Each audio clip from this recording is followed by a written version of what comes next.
Bonjour tout le monde. Première des choses, j'aimerais vous souhaiter une joyeuse Halloween. J'espère que vous vous portez bien. Moi, je me porte à merveille. J'ai récemment fini une lecture plutôt marquante. Je vais vous l'expliquer dans la vidéo d'aujourd'hui. Ça va être En attendant Bojangles de Olivier Bourdeau. C'est un livre qui a été écrit en 2016. Asseyons-nous et parlons-en. Mais vous vous doutez bien qu'on ne peut pas parler d'une œuvre sans la présenter d'abord. J'aimerais parler premièrement de la page couverture ici. On peut voir en scène un personnage masculin, un personnage féminin qui sont habillés dans des coutures de la belle époque jazz aux États-Unis et qui dansent. Après, bon, savoir l'esthétique, un peu où on s'enligne, c'est bien, mais ça ne dit pas qu'est-ce qu'il y a à l'intérieur du livre. C'est pourquoi j'aimerais passer par-dessus le résumé qu'il y a à l'arrière du livre, puis le compléter avec mes expériences de lecture. Ça va comme que suit. Devant leur petit garçon, ils dansent sur Mr. Bojangle de Nina Simone. Chez eux, il n'y a de place que pour le plaisir et la fantaisie. Celle qui mène le bal, c'est la mère, feu follet imprévisible. Elle les entraîne dans un tourbillon de poésie pour que la fête continue, coûte que coûte. L'amour fou n'a jamais si bien porté son nom. Je dois dire que c'est un résumé qui, somme toute, ma foi, est plutôt vague, mais ça complimente bien l'œuvre. Et c'est très exact dans sa description. Je m'attendais pas à quelque chose d'autant loufoque, d'autant fou en plongeant dans ce livre, mais vraiment, je ne me suis pas fait mentir là-dessus. En gros, ça met en scène une petite famille, un père qui s'appelle Georges, une mère qui n'a pas de nom, et un fils qui n'est pas nommé non plus. Il va y avoir le fils qui parle à la première personne, donc au je, et il va y avoir le père qui, parfois, écrit des notes de son journal. Et là, on a des beaux passages en italique où on peut voir la narration du père qui vient compléter la narration du fils. Ces personnages vivent aussi avec un oiseau africain très exotique et très étrange qui s'appelle Mademoiselle Superfétatoire, qui est là justement pour emporter la fête dans l'histoire. Ces personnages vont évoluer dans un foyer qui est à la fois déjanté, déconnecté et insouciant, mais vont être frappés par des vrais problèmes, des vrais défis qui viennent les ramener à la réalité un peu, tandis qu'ils se battent pour garder cette espèce d'esprit libre. Donc ils vont faire face à des problèmes de fiscalité, la maladie mentale, la pauvreté, séparation, et pour finir, une conclusion absolument tragique qui m'a mis les larmes aux yeux. Plongeons ensuite dans mon appréciation personnelle de l'œuvre. J'ai trouvé la prose poétique absolument brillante. Les propos de l'auteur étaient soutenus avec une telle sensibilité humaine et des passages descriptifs absolument magnifiques. Très imagés, très colorés. Vraiment, on vient chercher l'essence de la poésie, mais dans de la prose qui est très familière. Le rythme est absolument effréné. Au début, un petit peu plus lent, je vous l'accorde, mais dès qu'on a les bases, vraiment l'histoire va débouler. C'est surtout aidé par le fait que l'histoire est très courte. Elle fait environ 170 pages. La mise en page, elle, est très bien dégagée. La taille de la police est pas trop petite, juste assez grosse pour être très confortable.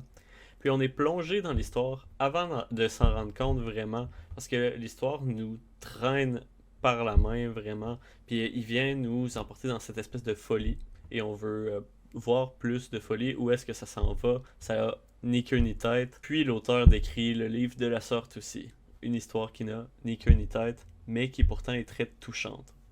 J'ai vraiment aimé aussi plusieurs des procédés créatifs que l'auteur a utilisés. Par exemple, d'utiliser l'illustration de l'appartement de la famille qui rétrécit à mesure qu'ils ont des problèmes financiers, de santé, etc. Je trouvais que c'était une image puissante. Pour ce qui est de l'interprétation de l'œuvre, selon moi, les personnages incarnent tous un peu un symbole de quelque sorte. À commencer par le père, Georges, qui représente la force, l'engagement, ainsi que la mélancolie. Très bon menteur, Georges, mais c'est quelqu'un qui est gentil. Il ment pour le bien des gens, pour ne pas les faire souffrir. Georges, lui, va garder toute la tristesse qu'il a en dedans, alors que sa femme dépérit, puis il va ressentir une certaine dépression.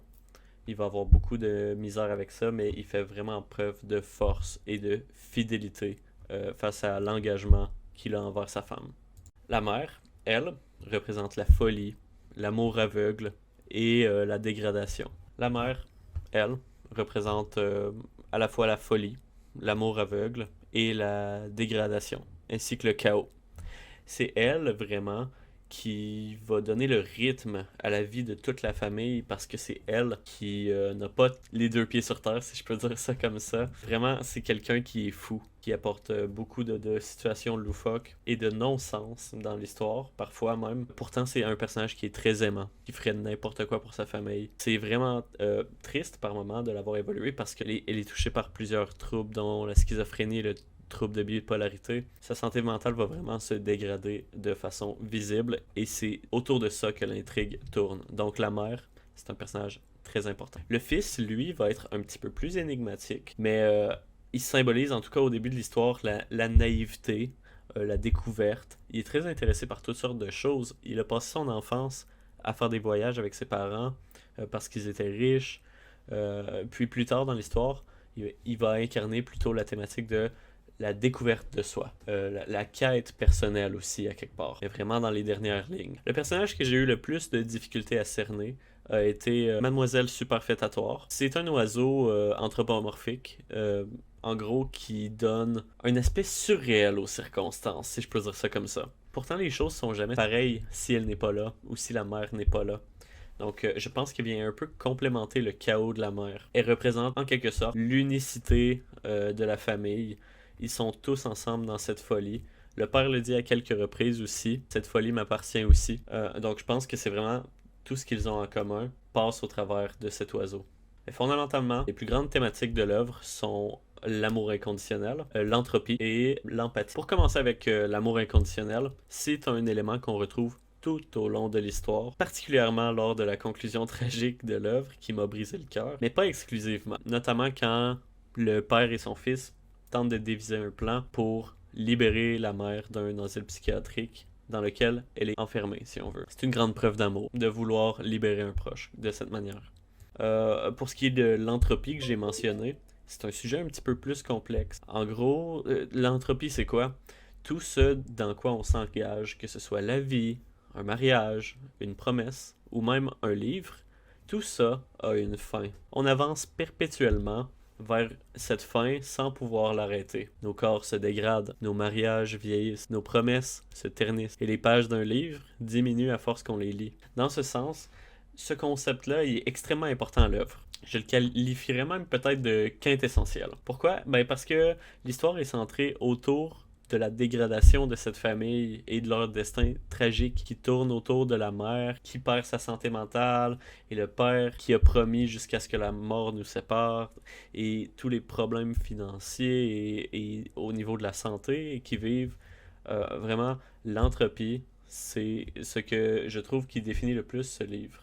La troisième thématique que j'ai nommée, l'empathie, je l'expliquerai par le fait qu'il existe une véritable compréhension et sensibilité entre les personnages l'un à l'autre. C'est une écriture qui est vraiment très fine. Passons maintenant aux difficultés de lecture qui pourraient être rencontrées lors de la lecture de l'œuvre. Donc comme j'ai dit, c'est une histoire qui est plutôt courte, facile à digérer au fur et à mesure. Puis je devrais ajouter aussi que le langage est plutôt contemporain. Donc c'est très facile à lire dans ce sens-là. Toutefois, je recommande aux lecteurs de niveau moins élevé d'adopter des stratégies de compréhension quand même pour plusieurs raisons. Premièrement, l'œuvre est plutôt chaotique. En étant centré sur la folie, c'est inévitable. L'auteur s'écarte donc parfois de la chronologie linéaire pour faire des flashbacks, des retours en arrière. Et il propose des segments issus du journal intime de Georges, ce qui fait qu'il y a un petit peu ni queue ni tête, comme j'ai dit tout à l'heure. Ça peut être difficile de se situer dans le temps. Deuxièmement, le vocabulaire de Georges lors des extraits qu'il écrit dans son journal est très bien développé, disons-le comme ça. C'est bien que un lecteur inexpérimenté pourrait trébucher quand même sur les passages descriptifs. Je suggérerais donc, pour ceux qui ont un peu ce type de difficulté-là avec les niveaux de langage littéraire, si on veut, ce serait premièrement de lire l'œuvre avec quelqu'un d'autre pour co-construire votre interprétation personnelle et votre compréhension. En ayant un avis comme ça, ou en progressant en même temps dans l'histoire, on peut parfois voir des choses différentes ou complémenter notre approche. Ensuite, un deuxième truc, ce serait de consulter l'adaptation en bande dessinée, qui est magnifique, soit dit en passant, ou même l'adaptation cinématographique qui peut venir complémenter votre lecture pour vous aider. Je ne l'ai pas vu personnellement, mais j'ai entendu dire qu'elle était plutôt bonne. Ensuite, un dernier petit truc, si vous voulez vraiment améliorer vos compétences en lecture, ce serait de prendre le temps, après un chapitre, d'écrire un bref survol de ce qui a été dit, de ce qui a été vu, pour faire un récapitulatif qui illustre bien ce que vous avez retenu en tant que lecteur. Puis le conseil final que je peux vous donner, c'est de tenir des mouchoirs à portée de main pour la fin du livre. On arrive maintenant à la conclusion de cette vidéo. Je vous remercie de m'avoir écouté sincèrement. Ça m'a fait du bien de parler d'un livre qui a été si court mais qui m'a touché au point des larmes tout de même. J'espère vous avoir convaincu de vous approprier l'histoire, ou bien si vous l'avez lu déjà, j'espère que vous avez été en mesure de guider votre interprétation personnelle de l'œuvre. Ciao!